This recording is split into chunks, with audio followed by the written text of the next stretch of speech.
Hello, everybody. I'm Reverend Dr. Red, and I just want everybody to know that I understand that hearing the truth is going to be a little hard to grasp for some of you.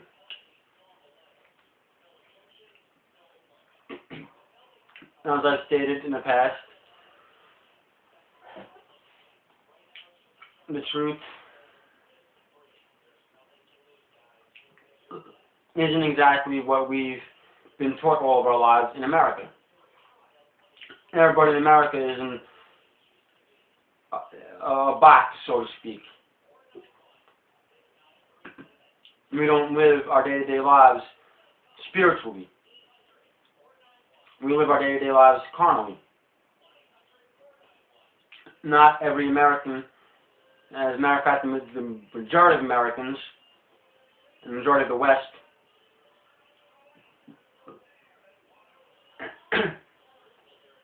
don't even know what the truth is.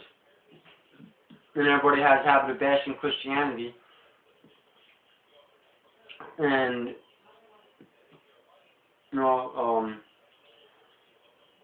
Judaism because they don't understand truth. They're looking at Christianity how the mainstream teaches it. The mainstream is corrupt. And what I'm trying to do, and about 3% of the other ministers in America are trying to do, is teach the truth. And get the truth out to the people. And bring Christianity back to its roots. To remove all the corruption and all the utter blasphemy and all the fallacies of the mainstream Christianity. What most Americans see to be Christian, they view as being Christian because of what the mainstream teaches, or what they know from the news media, that they are not Christian and were not raised Christian. What most Americans know to be Christian, as a matter of fact, is not Christian. It's filled with fallacies and corruption. If you go and take a look at the Mideast region, for example, or different African nations, they are more Christian than American Christians are. For example, how many days out of the week do you pray to Jesus Christ?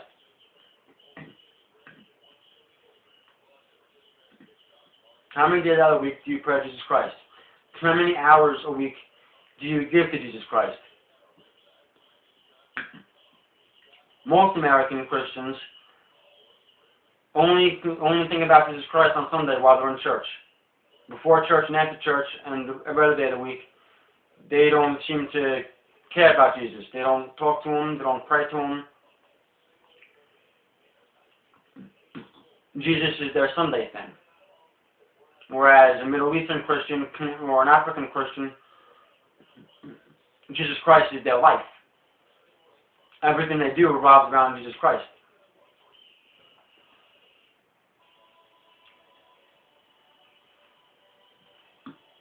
Something happens to them, and they ask Jesus Christ for help.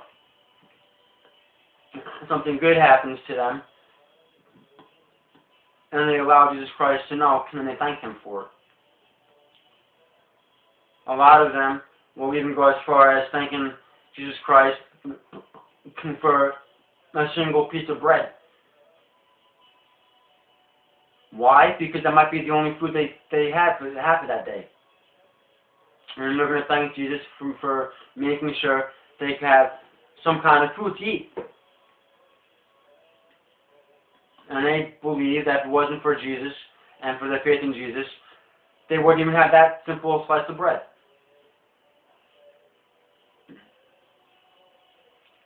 Right now, a lot of you, even though it's been all over the media, a lot of you might not know that there is a Christian pastor in Iran, Yusuf Nadarkhani,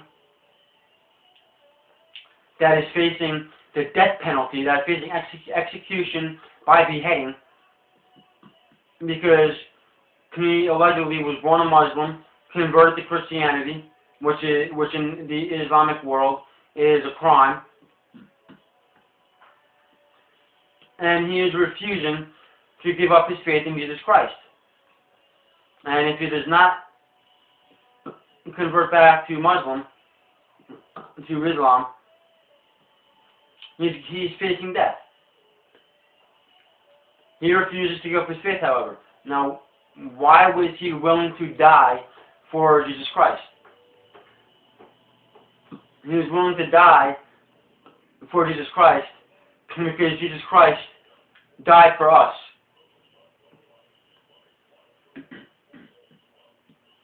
Jesus Christ is our God. He is our Lord and Savior. And Yusuf Nadarkhani understands that, yes, he might wind up executed by mere man, but he will now have life eternal with Jesus Christ and God the Father. Whereas if he converts back to Islam to save himself in the flesh, he will be damned eternally. Now, how many American Christians are willing to die for Jesus Christ? Unfortunately, there's only 3% of American Christians that truly understand what it means to be a Christian, that truly understands Christianity, and that truly lives our lives in Jesus Christ each and every day.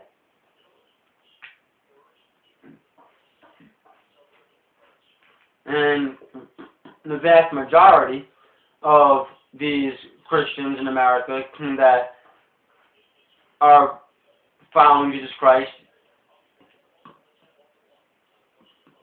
and include Jesus Christ in their daily lives, unfortunately, are poor. A lot of them may be living in homes without an air conditioner or a heater, so they're sweating in the summer and freezing in the winter. They too could be in conditions like where they have no certainty that they're going to have food the next day. So they really aren't better off, too much better off, and they don't fit into this bigger mainstream American society. And yes, there are people here in America that are, in fact, that bad off. We do have homeless families or families that are living in homes either without electricity, without water, or they may have electricity and water, but they have no air conditioner, no heat. There is no guarantee that they'll have food the next day. For one reason or another, they cannot go to church for food. Many Catholic churches that give away food will only give food to fellow Catholics. A lot of these homeless families don't have a vehicle, and they live miles and miles away, and there's just no way that they can make it from where they are to these establishments for food. A lot of these families are ashamed of the conditions they live in, so they don't even broadcast it out to any friends they may have. And they are doing the best that they can. Now, am I suggesting that Christianity can only be understood by the poor? No, I'm not saying that at all. All I am saying, however, is that did not Jesus Christ come and surround himself with the poor and with the sinners? Does it not take a lot of people to literally either lose or at least come close to losing everything they have, in some instances possibly their lives, before realizing true Christianity?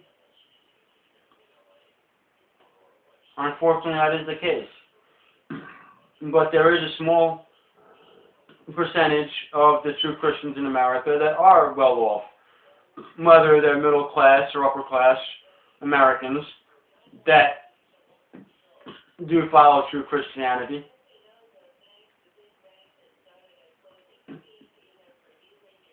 My problem is that only 3% of American Christians actually understand what true Christianity is.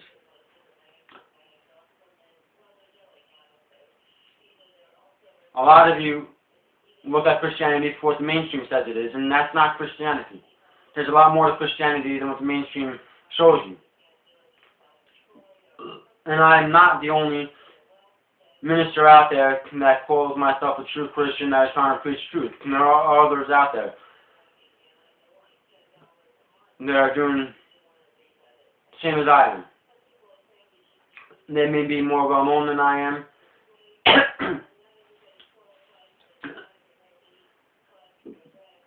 They may be doing what I'm trying to do by making a YouTube video presence and having a website up where they post, or they can be trying to keep it more localized to their local area, and trying to get the word out about Christianity. And each and every minister has a different method as to how they do things. Not every method is for every minister. This method seems to be mine. I feel on top of preaching locally, I also continue to try to reach as many people as I can. Well, aside from preaching locally, what's a better way of trying to reach as many people as I can, as fast as I can, other than using the internet?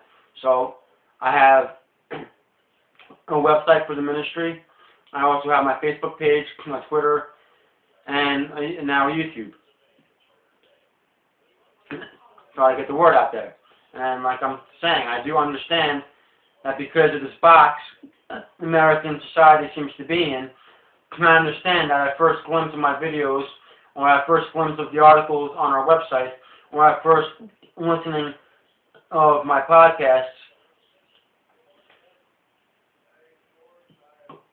or if you're watching my videos, or if you're watching another pastor's videos, or listening to another pastor's, reading another pastor's articles, or listening to their podcasts, I understand that what we say might be hard for you all to grasp at first. And it's not exactly what you grew up being taught. And does not, however, mean that it's out there.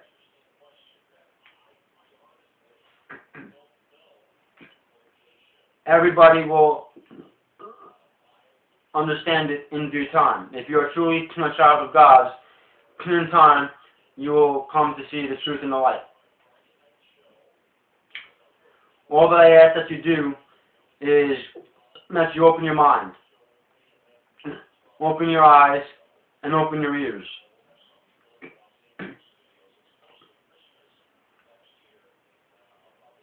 And I am open for debate with people. So please, go to the website, spiritualmessiahministries.org. My email address is there, as well as my Twitter account, and my Facebook. Or you can comment on this video. And I will be more than happy then to discuss to anybody that anybody's beliefs, and I will show you where fallacies are or aren't in the particular topic that you choose to speak about based on how you portray your beliefs to me.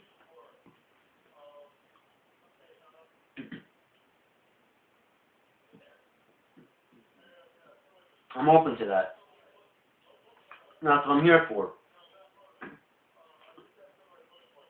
I'm here to preach the truth and to have you in turn ask me questions, and I'll answer your questions. And it is my job, and the rest of the ministers out there's jobs, to help those who are lost to understand and to see.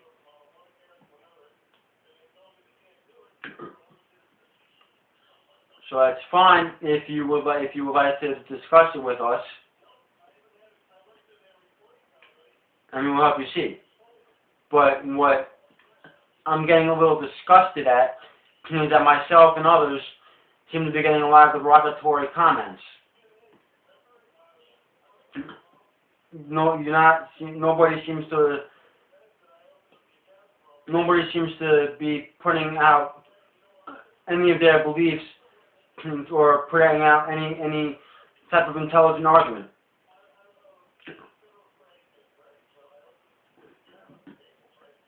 Instead, everything is being lowered to high school grade drama.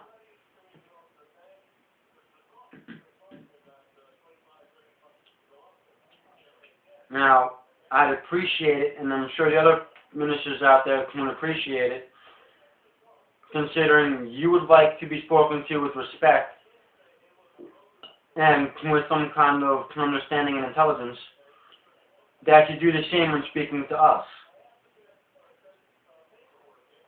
If you would like to argue any points that we make, it'd be nice if you did so by putting forth what we stated that you feel we are wrong about, why you feel that we are wrong, and allow us to address it and explain it to you. But lowering yourselves to that of high school grade children is not it.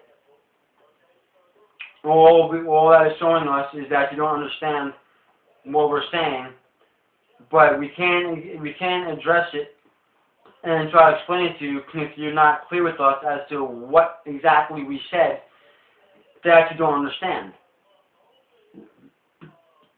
And as I said, I understand that at first the truth is going to be hard to understand. So if you just if you just mention what I said, or what you might have heard from another pastor, and just mention to me what was said that you don't understand, I'll more than be happy to explain it to you. But you have to be clear on what it is you don't understand.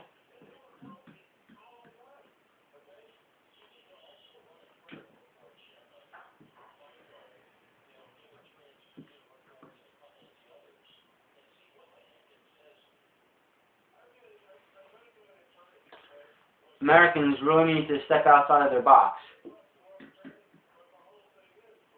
Like I said, if you can take a look at Christians in Africa or in the Mideast or anywhere else in the world, my personal opinion, they're more of a Christian than the majority of the American Christians. And the reason why I feel this is because they're more spiritually inclined. They're more open spiritually. They live a very Christian lifestyle, a very spiritual lifestyle. They have an open relationship with Jesus Christ daily, every day. They're speaking to Jesus Christ. And that's what I feel Americans need to do. They need to stop worrying about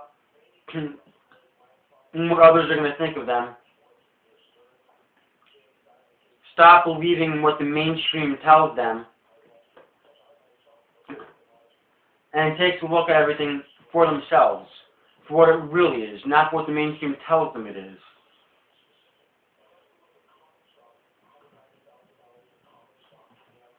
So please,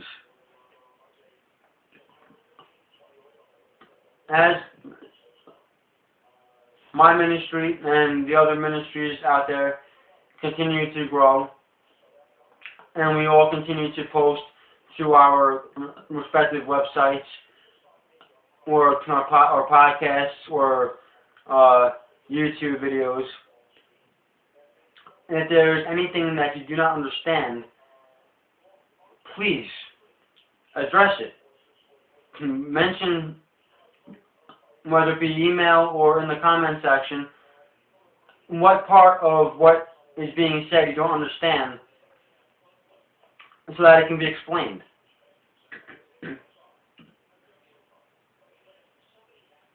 And that is all I'm asking. I have been doing my studies, I have been in my studies so far for 11 years. My studies continue every day. And I do have my Doctor of Divinity degree.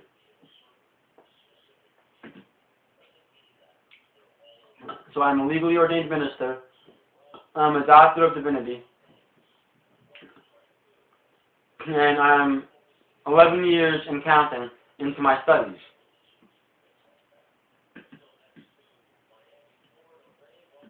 None of the wisdom I have now came to me when I just woke up one day and I decided to say all this. No, this came from 11 years of studying. A lot of hard work went into the wisdom that I have. I spent 11 years studying and praying and asking for guidance. And that is how I finally received the wisdom that I now have. And every day something new is revealed to me. And that is how I received my legal ordination. That is how I received my Doctor of Divinity degree.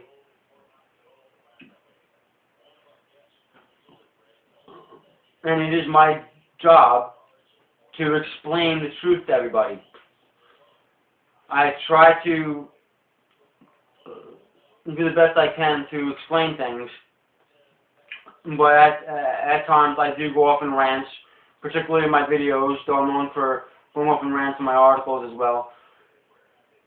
So if I don't explain something clear enough, or if I go in depth and what I say is still confusing, whereas you're still not quite understanding what I'm trying to say, then please address it. Tell me what you don't understand. Or if I mention something and I don't explain it, I just mention it, and you would like that to be explained, please just simply bring it to my attention. Tell me that I said something, I didn't explain it, or I didn't explain it well enough. You don't understand what I'm trying to say. And I will be more than happy then to explain it to you. Just address it and bring it to my attention what you don't understand, and I will explain it to you. If we gotta sit here for hours or for days even, going back and forth, just so that you can understand what I'm trying to say, and that's fine. That's my job. And it is every other minister out there. It is our job to help you understand truth. I understand it's going to be hard to swallow. In the beginning of my studies, a lot of it was hard for me to take in as well. Some things that I'm coming to realize even to this day is still hard for me to grasp. But that doesn't mean that I can brush it off as, that's not truth, because that's not what I was taught when I was younger. It's hard to grasp because it's the exact opposite of what I was taught when I was younger.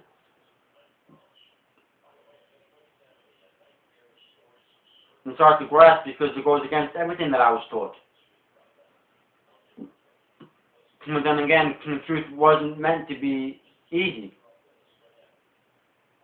As the famous saying goes, truth hurts. And sometimes it does. And what hurts the most is realizing that one has been lied to their entire life. I understand that, and I will help you through it. All that I'm asking you is that if there is anything that is said that you don't understand, just please bring it to my attention and I will do the best I can to explain it to you. If I can't explain it to you myself in my words, I will bring you to the attention of another minister that has a different way of explaining it, and maybe you can understand it the way they explain it.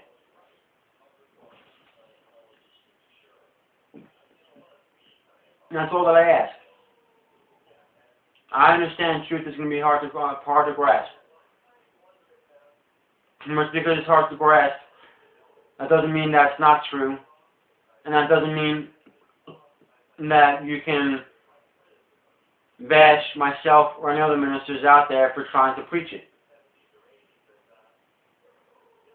All that means is that you now need to address us with whatever it is that you don't understand, so that we can do the best that we can to explain it to you. If we don't know what it is that you don't understand, how are we supposed to be expected to explain it? So if you would like us to explain to you why we believe what we believe, or if you would like us to explain something that we had said, we can only do that by you telling us what it is that we said that you don't understand. You know, we can't read minds.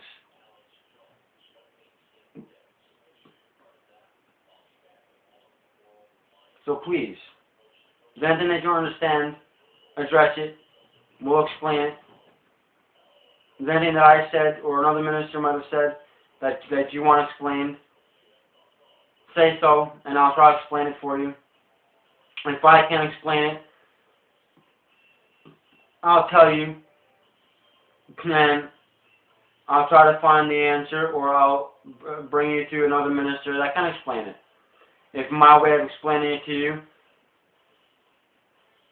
you still can't understand it, and then I'll bring you to the attention of another minister that has a different way of explaining things than I do.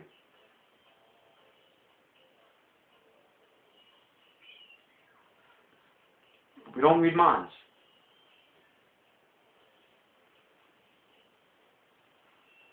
All I can say that I know is truth is hard to understand. It is very hard to grasp.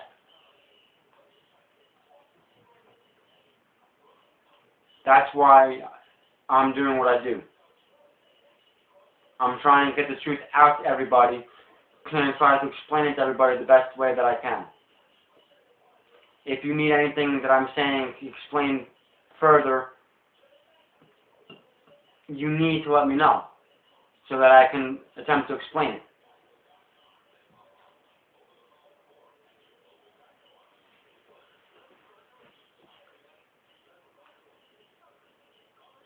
Thank you for watching. I hope you continue to watch my videos. I hope that if you have any problems understanding anything that I may be trying to explain, you will address it so that I can explain it to you. And on that note, I will see you in the next video. And God bless.